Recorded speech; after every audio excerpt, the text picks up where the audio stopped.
Chen Ping mengarahkan jari-jari kakinya dan menghindari racun itu seperti hantu.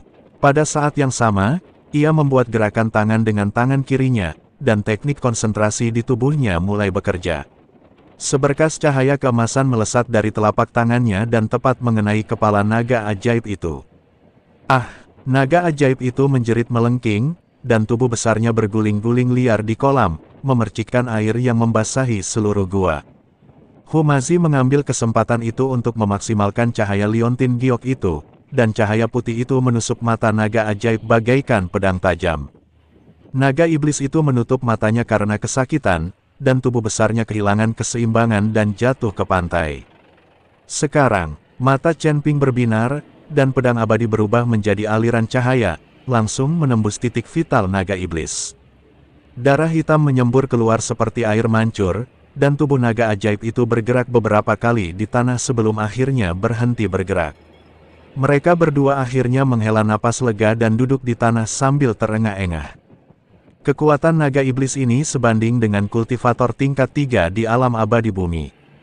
Humazi menatap mayat di tanah dengan rasa takut yang masih tersisa. Jurang pemakaman iblis baru saja dimulai, dan ada binatang penjaga yang begitu kuat. Aku khawatir itu akan lebih berbahaya nanti. Chen Ping bangkit berdiri, berjalan ke arah bangkai naga ajaib itu, mengulurkan tangannya dan meraba-raba kepalanya sejenak, lalu mengeluarkan ramuan batin berwarna hitam. Ramuan batin itu memancarkan aura iblis yang kuat, tetapi energi yang terkandung di dalamnya amat murni. Ramuan batin ini mungkin berguna. Chen Ping menyimpan ramuan batinnya dan berkata, meskipun energi iblis itu kuat, energi itu dapat dimurnikan dan juga dapat membantu meningkatkan kekuatan kita. Mari kita istirahat dulu, memulihkan kekuatan kita, lalu melanjutkan perjalanan. La memandang panggung batu di seberang kolam. Cahaya di sana tampak lebih terang daripada cahaya di sekitarnya, jadi ia berpikir pasti ada sesuatu yang tersembunyi di sana. Dan naga iblis ini mungkin adalah penjaga panggung batu. Air di dalam gua berangsur-angsur kembali tenang setelah kematian naga ajaib, tetapi permukaan air yang awalnya berwarna hijau tua kini memiliki warna hitam samar dan mengeluarkan bau amis yang lebih kuat. Mazid Chen Ping bermeditasi di tepi kolam, mengatur napas, dan berlatih teknik konsentrasi untuk menyerap roh jahat di sekitarnya guna memulihkan kekuatan spiritual yang baru saja hilang. Humazi dengan penasaran berjalan ke panggung batu di seberang tepian. Panggung batu itu tertutup lapisan debu tebal, dan di atasnya terdapat sebuah kotak perunggu. Permukaan kotak itu diukir dengan rune yang sama seperti pada liontin giok wijen, tetapi lebih rumit dan canggih. Tepat saat ia hendak meraihnya, Chen Ping menghentikannya, jangan bergerak. Ada pembatas di kotak ini. Chen Ping mendekat dan mengamati dengan saksama rune pada kotak perunggu itu, sedikit mengernyit, ini adalah susunan segel keluarga Hu. Sepertinya kotak ini memang ada hubungannya dengan keluargamu. Orang-orangku meninggalkannya. Humazi terkejut sekaligus gembira. Apa isi di dalamnya? Sulit untuk mengatakannya. Chen Ping mengumpulkan jejak kekuatan spiritual di ujung jarinya dan dengan lembut menyentuh rune di permukaan kotak. Rangkaian rune ini mungkin tampak sederhana, tetapi sebenarnya mengandung misteri. Begitu dibuka paksa, bisa memicu serangan balik. Pernahkah kau melihat susunan rune serupa? Humazi berjongkok dan meletakkan liontin giok di samping kotak. Cahaya putih pada liontin giok bergema bersama rune pada kotak dan mulai berputar perlahan. Rune ini, aku pernah melihatnya di ilustrasi buku-buku kuno klanku. Sepertinya ini adalah susunan rune untuk verifikasi garis keturunan. Hanya garis keturunan klan Hu yang bisa membukanya. La mengikuti metode yang tercatat dalam kitab-kitab kuno dan meneteskan darah dari ujung jarinya ke liontin giok tersebut. Liontin giok itu langsung memancarkan cahaya menyilaukan dan menyatu dengan kotak perunggu. Tulisan-tulisan pada kotak itu tampak hidup, mengalir mengikuti jalur cahaya, menimbulkan suara, klik pelan dan terbuka perlahan. Tidak ada emas, perak atau perhiasan di dalam kotak itu, hanya gulungan kulit binatang yang menguning dan sebuah token hitam. Beberapa baris karakter kuno ditulis pada kulit binatang dengan tinta merah tua, dan kata, Hu, terukir di token tersebut. Tepinya dihiasi kristal-kristal kecil, memancarkan fluktuasi samar kekuatan spiritual. Ini, tanda pemimpin klan Huku. Humazi mengambil token itu, gemetar karena gembira. Konon, hanya ketua klan yang boleh memilikinya. Aku tidak menyangka akan menemukannya di sini. Chen Ping mengambil kulit binatang itu dan membukanya. Tulisan di atasnya samar dan sulit dipahami. Untungnya, ia telah mempelajari aksara kuno dan hampir tidak dapat memahami makna umumnya. Kulit binatang itu mencatat asal-usul jurang pemakaman iblis. Dahulu kala, tempat ini merupakan medan perang tempat manusia dan iblis saling bertarung di zaman kuno, dan banyak sekali orang kuat yang tewas di sana. Kemudian, seorang ahli jimat yang kuat membentuk formasi besar dan menyegel monster-monster mati di dasar jurang tersebut, maka dari itu dinamakan jurang pemakaman iblis. Master jimat yang menyusun formasi itu tidak lain adalah leluhur keluarga Hu. Nenek moyangmu sebenarnya adalah seorang ahli jimat kuno. Chen Ping menatap Humazi dengan sedikit keterkejutan di matanya. Ditulis di kulit binatang itu bahwa ia telah mengerahkan seluruh upayanya untuk menyegel monster di dasar jurang. Sebelum meninggal, ia menyembunyikan sebagian warisan jimat itu di kedalaman jurang pemakaman iblis, berharap keturunannya di generasi mendatang dapat mewarisi warisannya dan melindungi Gunung Jiupan. Chen Ping akhirnya mengerti mengapa mantra Humazi begitu kuat.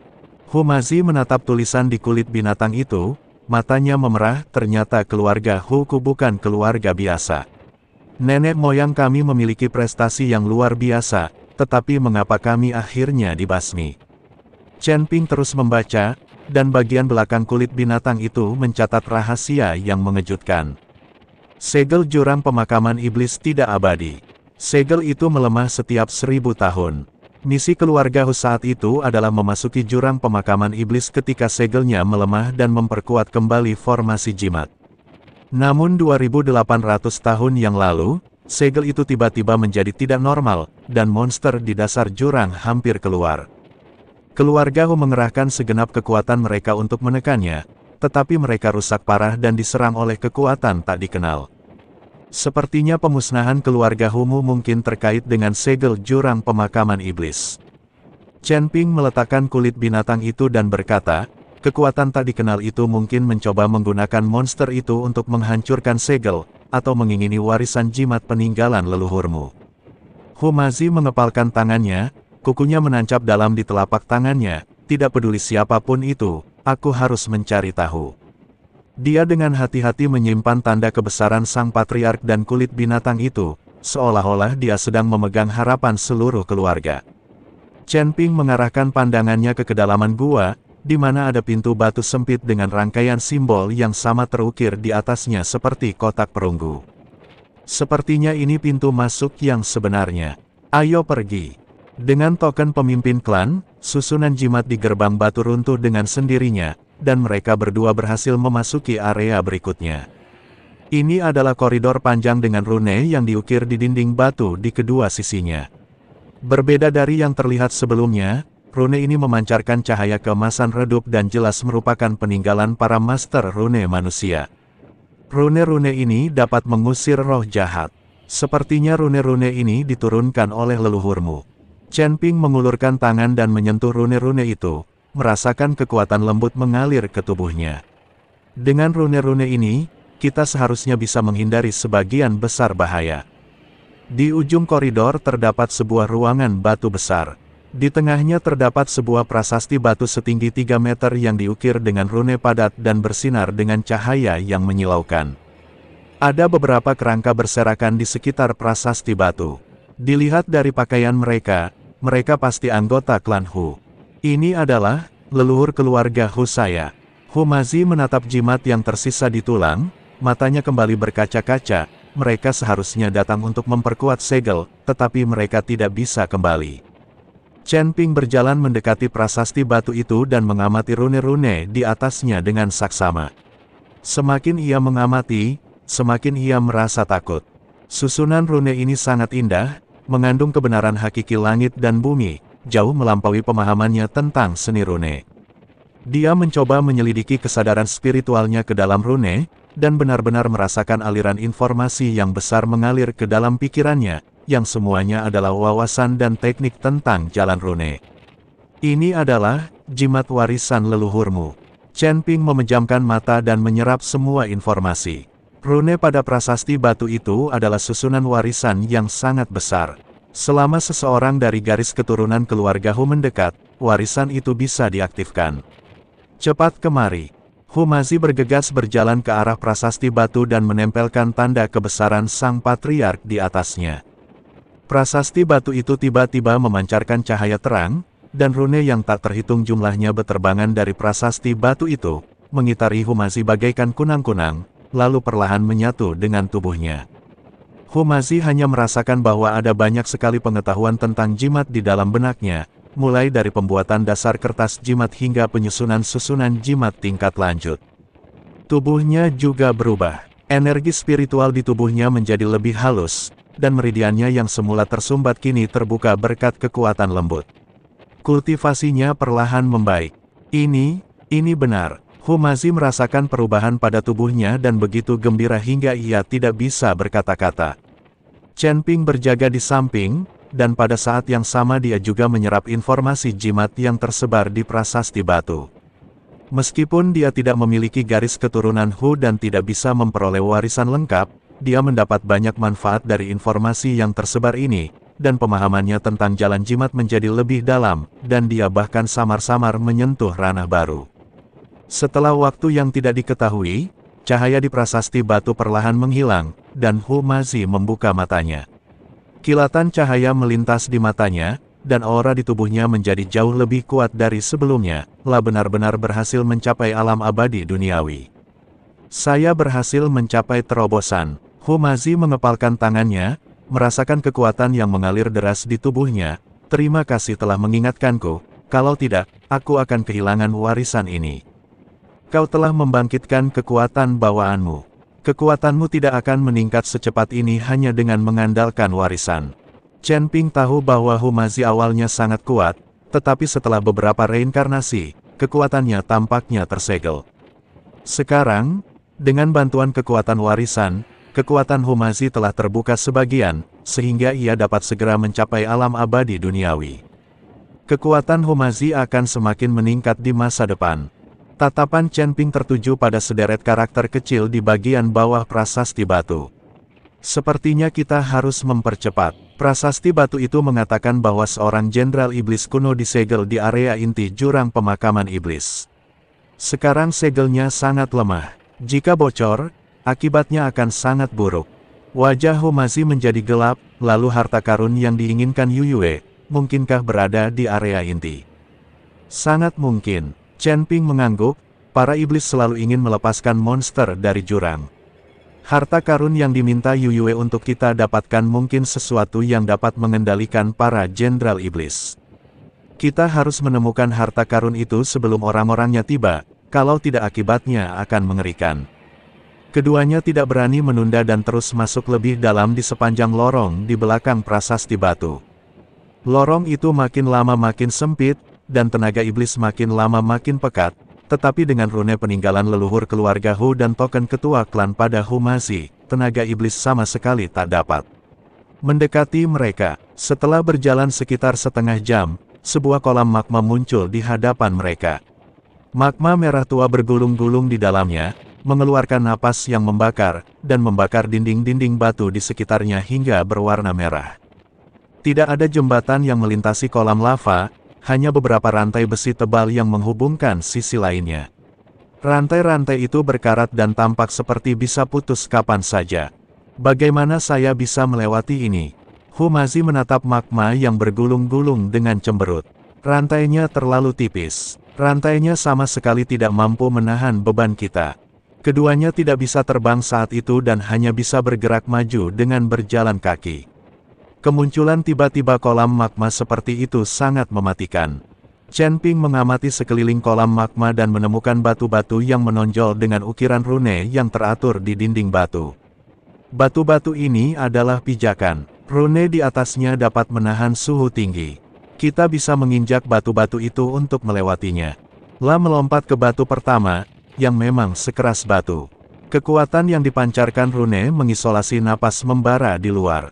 Ikuti aku selangkah demi selangkah, dan jangan jatuh ke dalam lahar. Humazi menarik napas dalam-dalam dan mengikuti metode Chen Ping, bergerak maju dengan hati-hati di atas batu. Terdengar suara gemuruh dari bawah kolam magma, seolah-olah ada sesuatu yang bergulung di magma, membuat kulit kepala orang-orang terasa geli. Tepat saat keduanya hendak mencapai sisi lain, gelombang besar tiba-tiba muncul di kolam magma, dan seekor monster yang ditutupi sisik hitam melompat keluar dari magma, membuka mulutnya yang besar dan menggigit Humazi. Hati-hati, Chen Ping menarik Humazi ke sisinya, dan pada saat yang sama, dia mengeluarkan pedang pembunuh naga dan menebas ke arah kepala monster itu. Dengan suara klang yang nyaring, energi pedang jatuh ke sisik monster dan dipantulkan kembali.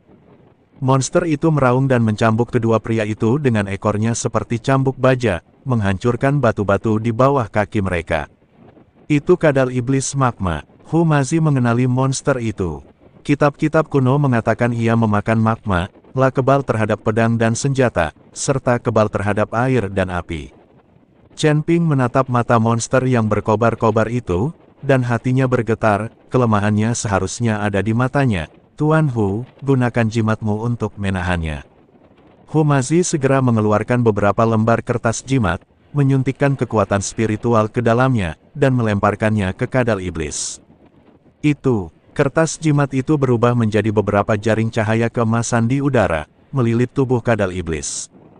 Kadal iblis itu meraung, dan api menyembur keluar dari tubuhnya, membakar jaring cahaya itu menjadi abu, namun ia tertahan untuk sementara.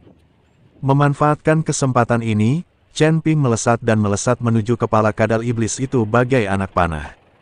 Pedang pembunuh naga memadatkan seluruh kekuatan spiritualnya, mengubahnya menjadi pelangi emas panjang, dan dengan tepat menembus mata kadal iblis itu.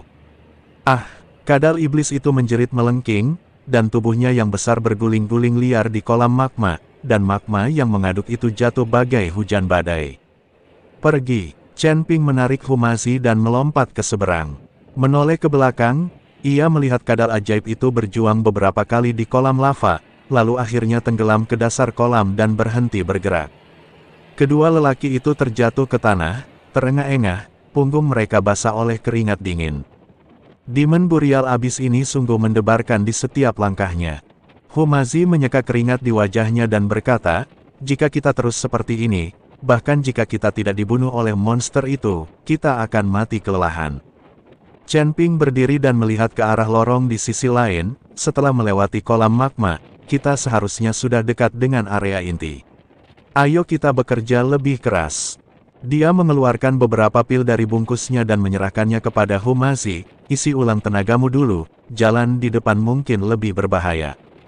Humazi meminum pil itu tetapi tidak langsung memakannya, malah mengambil token pemimpin klan dari tangannya dan menyeka debunya dengan hati-hati. Dengan warisan leluhur dan token ini, aku merasa penuh kekuatan. Betapapun berbahayanya, aku akan terus maju. Chen Ping menatap tekad di matanya dan mengangguk sedikit. Dia tahu bahwa Humazi bukan lagi lelaki yang hanya pandai mempermainkan wanita, tetapi penerus sejati dari warisan keluarga Hu. Keduanya beristirahat sejenak dan melanjutkan perjalanan menyusuri lorong. Di ujung lorong terdapat pintu batu besar bergambar kepala iblis yang ganas. Matanya merah menyala dan memancarkan aura mengerikan. Ini seharusnya menjadi pintu masuk ke area inti. Chen Ping mengamati pola kepala iblis di pintu batu itu dan berkata, auranya sangat kuat. Aku khawatir ada penghalang yang melindunginya. Humazi menempelkan token pemimpin klan di gerbang batu. Cahaya pada token tersebut bertabrakan dengan cahaya merah dari pola kepala iblis, menghasilkan suara mendesis. Gerbang batu itu mulai bergetar hebat, dan cahaya merah di mata pola kepala iblis itu menjadi semakin terang, seolah-olah menjadi hidup. Tidak, token pemimpin klan tidak bisa membuka pintu ini. Humazi menarik tangannya, mengerutkan kening. Pembatasan pada pintu batu ini ditetapkan oleh para iblis, dan itu saling bertentangan dengan rune leluhur.